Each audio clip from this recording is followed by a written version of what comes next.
Hello and welcome. My name is Karen O'Connor and you're listening to Menopause, Marriage and Motherhood.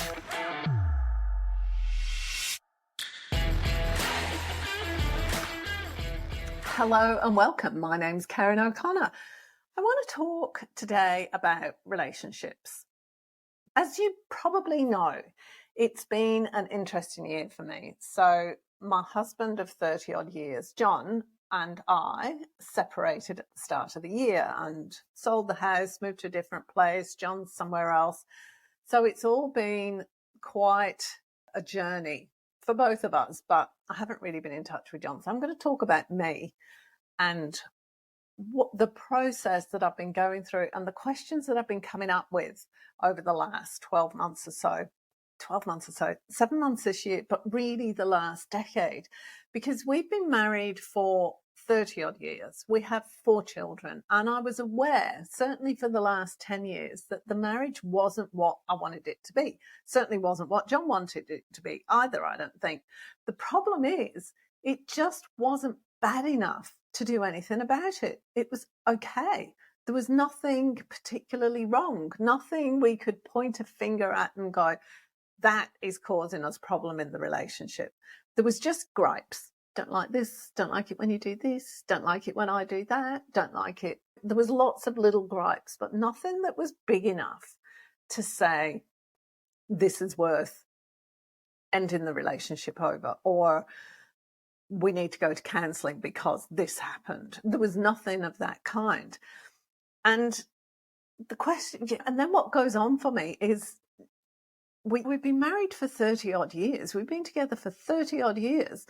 And can you expect the relationship to be amazing after you've been together 30 odd years? Can you expect to be head over heels in love like they show in the movies, or gloriously happy all the time? Can you expect everything you want for a relationship? Do they happen, those kind of relationships, and they lived happily ever after kind of scenario? Does that happen in real life? I was in the space of no, it doesn't. We've both, and I'm talking about John and myself here, we've both done enough personal development over the years to know that you need to work at things. You need to put a lot of effort into creating a life that you love. And I don't mean that it takes a lot of effort to do the actual creating. It can, but the effort that it takes is in looking at yourself and your behaviour and taking on board the fact that you are 100% responsible for everything that happens in your life. And I'm saying you, I mean us, but in particular me, right? I'm talking about everything I say here is about me and the tools that I use and the practices that I apply to myself to move my life forward. They might not work for you. There's a high possibility that they won't. I'm just sharing what works for me, right? And I'm not saying that anybody else is wrong in whatever they think or do. There is none of that. This is just my journey. So coming from that space, what I understand, what works for me is to be 100% responsible for everything that happens in my life. I'm not saying that I'm to blame or that it's my fault. And I'm not saying that just because something really terrible happened to me doesn't mean I'm not going to feel bad or angry or upset or whatever about it. It doesn't mean that at all. We're allowed all those emotions.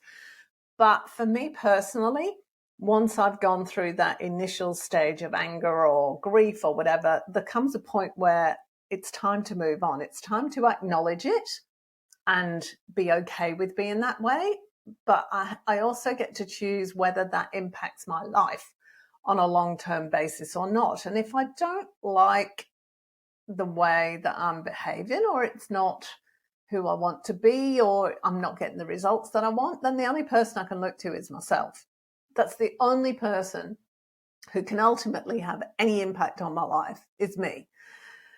So if I look at my relationship from that perspective, in that I'm 100% responsible for it, then I was also 100% responsible for the way that my marriage looked. And if I didn't like it, I was the only one that could do anything about it.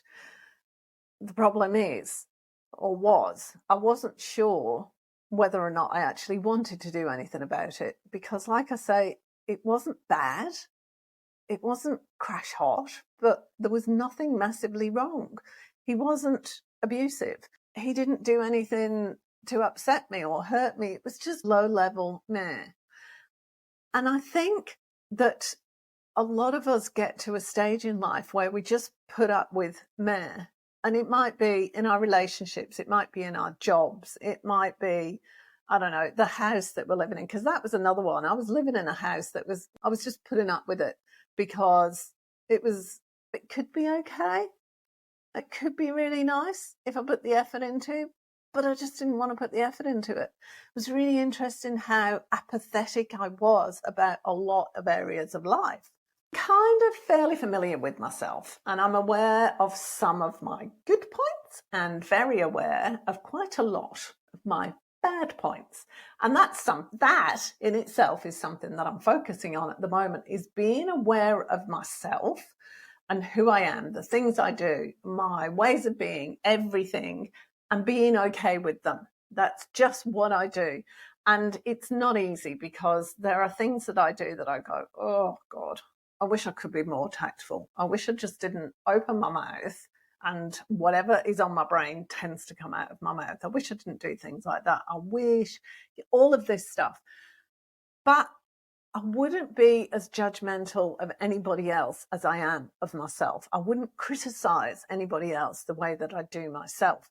I'd be much more understanding. I'd be much more considerate, and I wouldn't be nearly as harsh on anybody else as I am on myself. And I think a lot of us are like that. And I don't know that it does us any good. Yes, look at your behavior and go, okay, I don't like it when I do this. Right, why don't I like it? Is it in line with my core values? Yes or no? If it's not, okay, then what can I do? And for me, the process is a matter of becoming aware of who I am and the ways I'm being so that I can do something different.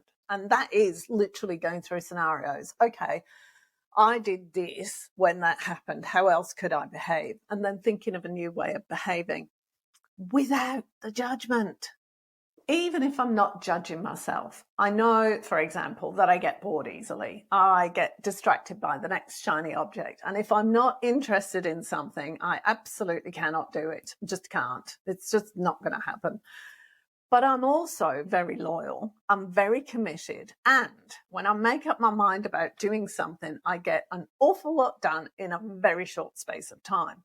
Deciding to sell the house last December is a really good example about that, because I decided I was going to sell it. I prepared the house for the market, got it on the market, and got it sold in less than 3 weeks.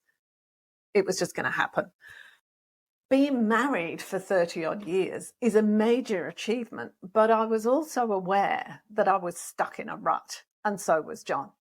I didn't want to leave the marriage. I absolutely adore John, but I knew that it wasn't working for either of us. We'd both got into the habit of being a particular way around each other, and it didn't work for either of us personally or for the other one.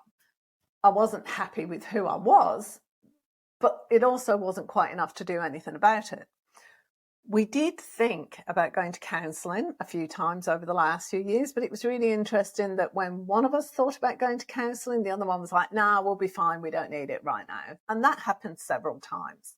For me, one of the biggest problems in separating from John has been the requirement to justify myself to other people as well as to myself.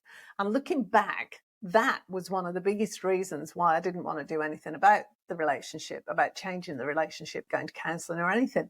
I couldn't justify doing anything because there was nothing really wrong. It just wasn't great. And since we've been together 30 years, who'd expect it to be great? How do I justify changing something when it's not bad? And if I can't justify it to myself, how on earth am I going to justify it to somebody else, particularly when everyone thinks John and our relationship is so amazing? I know, as far as a fair number of my family concerned, for example, that John can do no wrong. I'm not being mean here. I'm just stating, okay, let's have a think about this. Here's how it is from my viewpoint, right? Because this is what we do as human beings. In any situation that we go into, we put a story into somebody else's mind for their behaviour so that we can understand their behaviour. And whenever we look at anybody else and put a story on their behaviour, we make it all about us. So they're being mean because I did this wrong. Not they're being mean because they dropped the iron on the foot this morning, the cat ran out the door and got knocked down, and their wife left them. None of that. They're just being mean to us because we did something wrong. We make everything all about us. So I'm busy in my mind when I think about trying to justify the possibility of John and I separating, or even going for marriage guidance. When I think about trying to justify that to my family, I go into the space of my family know me really well. And as with most family members, I've done some really mean things over the years. I've done some really awful things over the years. We all do to our siblings, but that's no excuse, right? Because we cannot be forgiven for these things. So in my mind, the story I'm putting on my family and a lot of people around us is everybody thinks John is amazing. And they all know I can be, let's say, challenging, shall we? That's possibly the best way of putting it. I can be a challenge. I'm fully aware of that. If I chose to end the relationship, I was going to have a really good reason to be able to justify it in anybody else's eyes, particularly the people who knew me best, my family. As I'm talking about this now, I just wonder how much of an impact that story that I have about people thinking John's really good and I'm really bad, how much of an impact has that had on me over the 30 odd years as the relationship's gone on? It's really fascinating to look at that. And how disempowering is that story in the first place anyway? Really? Why have I got that story? I've been doing, by the way, an awful lot of thinking and journaling this year just to try and get to the bottom of things. And I've been fortunate. Is it fortunate? Isn't necessarily the right word. I made sure that when this all happened, I had a little group of people that I told everything to, because I also know that if I'm left to my own devices, I'll clamp up and not say anything to anybody. And it's the worst thing I can possibly do. One of my core values, this comes into a lot of things. One of my biggest core values is honesty and truthfulness. And so if I'm not being open and honest, and if I'm not sharing myself, and if I'm not being authentic and wholly truthful about things, then I'm out of integrity. The problem is, John doesn't feel the same way. Like most people, John thinks there's some things you don't share with people. It's not appropriate to say that. Don't talk about this. I don't want people to know about that. So I've spent a lot of time acceding to those wishes and respecting his requirement for privacy. There's some things I don't want to share, but I'm quite happy to share most things. He's not. But in acceding to those wishes of John's, I became more and more out of integrity, and that had a huge impact on me. As the years went on, the impact was bigger and bigger, and I basically lost a lot of self-respect. This is one of the things I got out of journaling and talking to everybody this year. But while I felt that I didn't really have the support of anybody around this, I also felt trapped in the relationship and unable to do anything about it, because if I left the relationship, there was going to be nobody around to support me. So it was interesting that when I did reach out to people, and I didn't tell people that we were actually separating for about a month and a half, maybe a bit less than that, maybe 5 weeks, because John didn't want me to. But I needed to talk to people. I needed to create that support, and I needed to be able to share with people.